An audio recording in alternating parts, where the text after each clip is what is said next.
Hey everyone, it's Deanna. I just wanted to do a really quick video on how to submit your accepted offer to Paul, the closing manager, so he can start coordinating your transaction for you.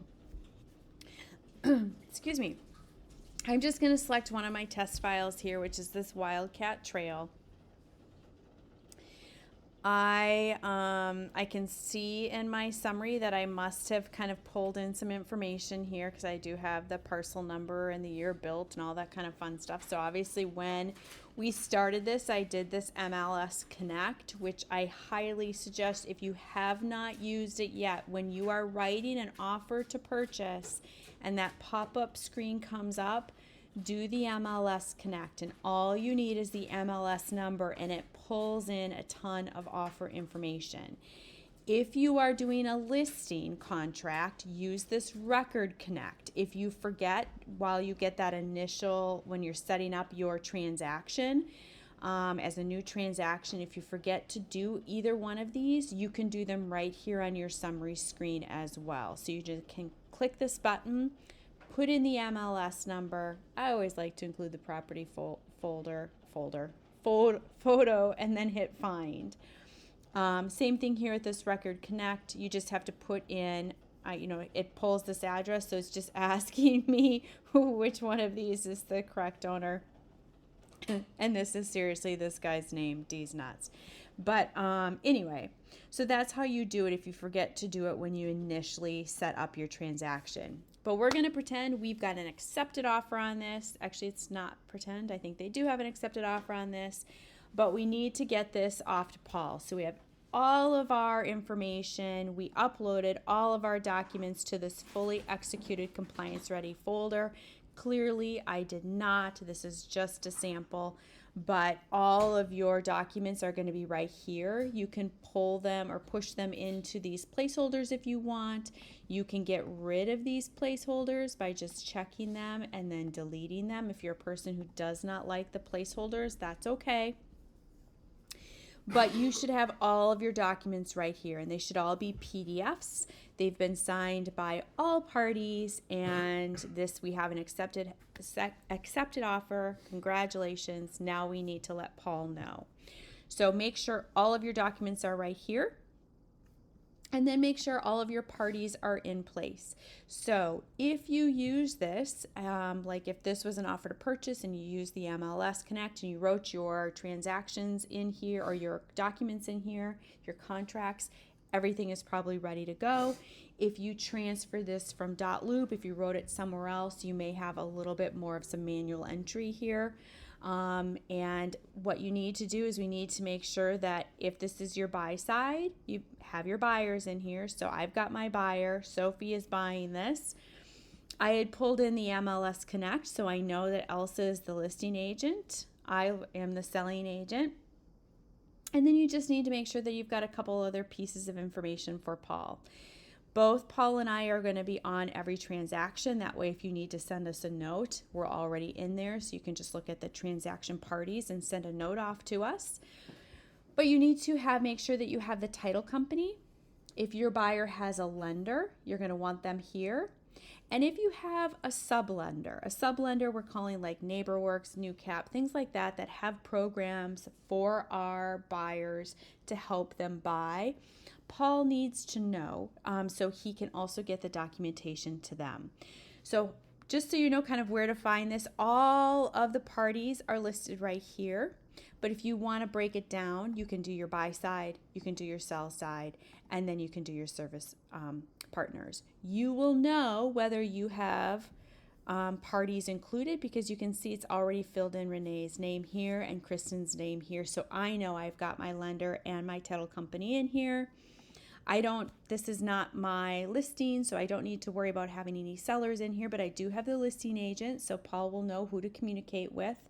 And then the buyers. These are, obviously, Sophie is my buyer, and I'm listed as the selling agent. So you can see over here, too, which ones have been assigned to somebody.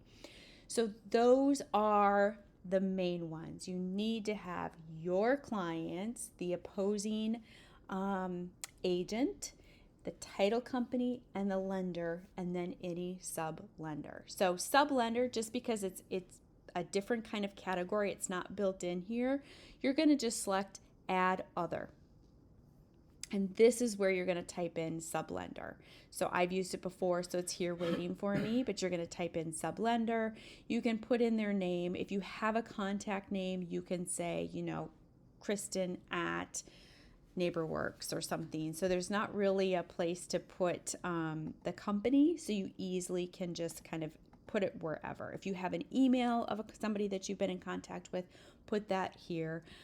Most likely, if you don't have an email, don't stress. Paul probably has something on file. He works with these companies quite a bit. So that's how you would add somebody who's a little out of the norm of the typical parties. So you want to make sure you have your documents in, the fully executed folder, compliance ready. They're ready for Paul to look at. You want to make sure you have all of your parties in, and then you're going to hit summary. In this summary, a lot of it's going to be filled out for you if you've connected it to the MLS or the property record. But a couple things to look out for. In your purchase kind of residential property summary area, make sure that the street address, or the address, I shouldn't say just street address, but the address is correct. That's your main thing right here. If you did MLS Connect, a lot of times it also adds the city here. So then if it says, Green Bay here, just delete it here so it doesn't get confusing on or pulled in incorrectly into the back office, our CFO system.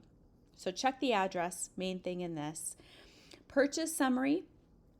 There are 3 required pieces. A lot of them, if you wrote it in here, will be filled out already, but you need to have the date that you wrote the offer. I'm also going to suggest putting in your acceptance date. So if you have your offer acceptance date in here, that will help you going forward if you need to write amendments or anything on this offer, because it'll pull into your offer info button when you're writing your other pieces to the puzzle here. You need to have your purchase price. So this may have changed a couple times, so just make sure if it changed with any counter offer that you change it here. And then you need to have the closing date. So offer date, purchase price, closing date are required. I would just suggest to also put in that acceptance date. Comments in the purchase summary, just for your contingencies. You do not have to add your earnest money here. You don't have to do the number of days. It's pretty standard. But if you wanted to add where your earnest money is going to be held, you could put that here. But what you really need to do, and what this is really used for in our office, is just like it has here. Inspection, 15 days. Appraisal, 30 days. Finance, 35 days. Any contingencies that you have, write them in here. If you don't have any contingencies, great, this would be blank. If you do, you don't have to figure out what date they're over. You just have to let Paul know how many days are part of this contingency. And is it 15 days from acceptance, which we are going to assume if there's nothing else written there other than 15 days, or is it 10 days from closing? So if it's from closing or based on a different timeline, make sure that you include that here. Otherwise, any days that you have here, we will assume it is from offer acceptance date. You will not see this back office section. And so the next section is your commission summary. And depending on what side it is, if you are on the buy side, if you're helping the buyers buy this property, you're going to fill out this section. If this is a listing that you have, you are going to fill out this section right here. So this is not a listing that we have, so I'm just going to minimize these so I don't look at them. If you have both sides, you have to fill out both sides. So it's all determined on what you are submitting. What role do you have in this? So this is just my buy side. I have an accepted offer. So I'm just going to go in here and I'm going to just put in what my commission is. It's going to fill it out automatically here based on what I have up here. The TC fees. This is if your transaction is over If your GCI on this transaction is over $2,000, your transaction fee is $150. Okay. If it is under 2,000 GCI and you still would like Paul to coordinate this transaction, then your TC fee is $100. Okay.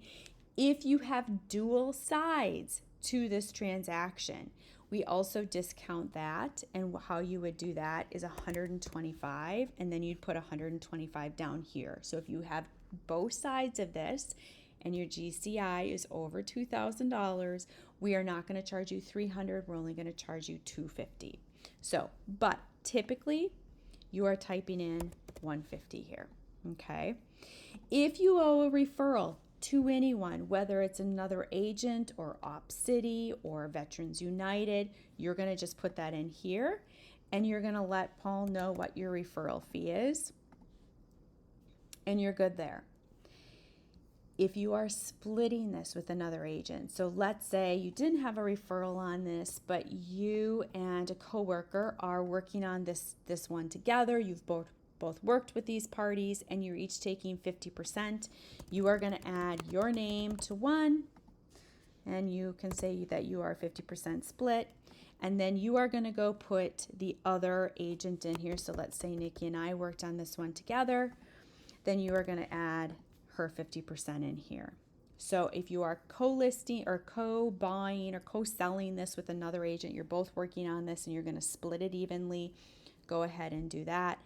If Nikki was not working with me, but Nikki said, hey, Deanna, I have a referral for you. I'm in Florida right now. I can't do it myself. Then I'm going to put Nikki here as a referral agent, and I'm going to, whatever our split is that we determined. And you probably are going to want to put her full name. Oops, you're going to want to spell it correctly. So if Nikki just said, I don't want to be a part of this, I'm too busy, or I'm not going to be around, I need you, I have a referral for you, that's where you're going to put it in here. So that's all you need to fill out here. So then you are going to go and you are going to just, now we've got everything filled out. We put our documents in the fully executed file. We have all of our parties in here, and we did our summary.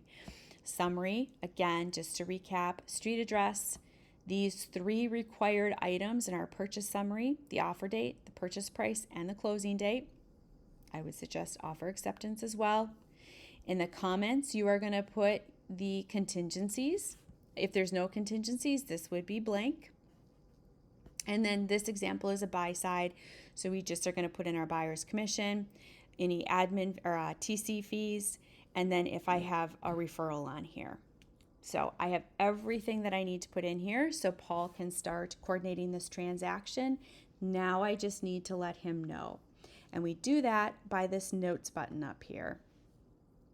So we're going to put new, or we're going to select new, and we're going to just say notified Paul of accepted offer. Okay, this is like what I call a cookie crumb, breadcrumb, just so when I am like in the middle of the night having my panic attack, like, did I remember to send this to Paul? I can just look in here and be like, oh, yep, I did. I let myself know that I did. And then we're going to hit save and notify. And it's going to pull up this little pop-up box. I like to do these right from your Gmail account versus Zipforms, but you can do it through Zipforms as well.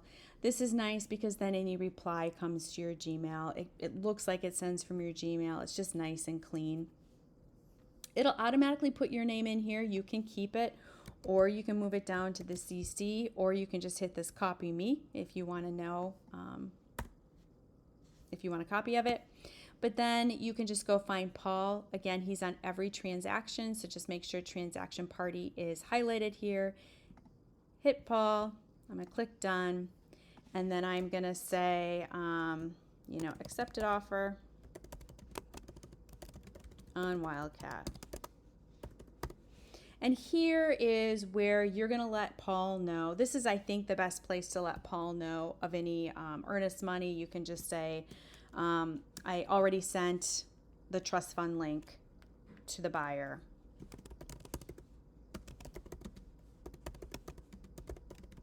Oops.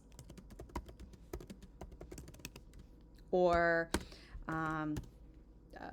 Caliber Title is holding the money, or earnest money is being held by Shore West Trust account, or whatever it may be.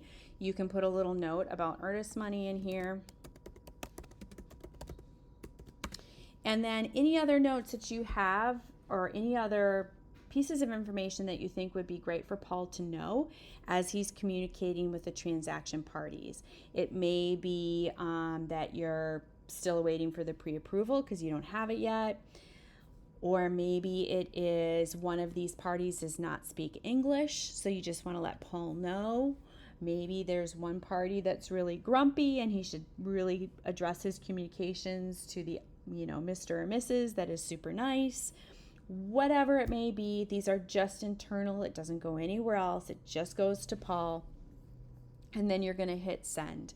So now Paul knows he's got an offer that he needs to start working on, and all of your information is correct. You've already put your summary, your parties, and your documents in there. He should be good to go. He's going to look at it, make sure everything's there, and we'll reach out to you if it's not. I just want to show you one other thing before we say goodbye. If this is a listing instead of a buy side, you don't really need to go in like this listing date, listing expiration. You don't need to do really too much in here. This will autofill, honestly, for you a lot of these pieces if you actually do your listing contract in here. So you can really, for the most part, skip this, but what you need is this listing side summary. So if this wasn't a buy side and this was a listing side, you might want to start putting in your information here. So you got to do your commission. It'll autofill because you did have to fill out this purchase summary, regardless if this was buy side or sell side or list side. And then your TC would, be the same. If you have an admin fee that you wrote into your contract, so maybe your commission was 6% plus a $250 admin fee, put that here, $250, and then just write admin fee. So we know. So we're going to use this box just for our TC fee. If you do any other admin fees or anything else that's associated with your listing contract, add that here and then just do a little description here. And again, it's the same thing. Did somebody refer you? And are you splitting this? Is this co-listed by you and somebody else? That would go right in here. So, and again, if you have both sides, you have to fill out both sides. So you don't have to do this listing summary. Again, a lot of it's going to fill out anyway if you wrote your contracts in here. But if this is dual-sided, make sure that you are putting in this information on both pieces because you own both of these pieces. Both sides of this contract are in here, and we need to make sure that you get paid on both sides. So I hope that answers everybody's questions. If you have any questions on what is needed, you can reach out to myself, or you can always reach out to Paul. He is a Zipform's guru. So reach out to one of us and we can help you through it. But hopefully this answered all of your questions. Have a great day.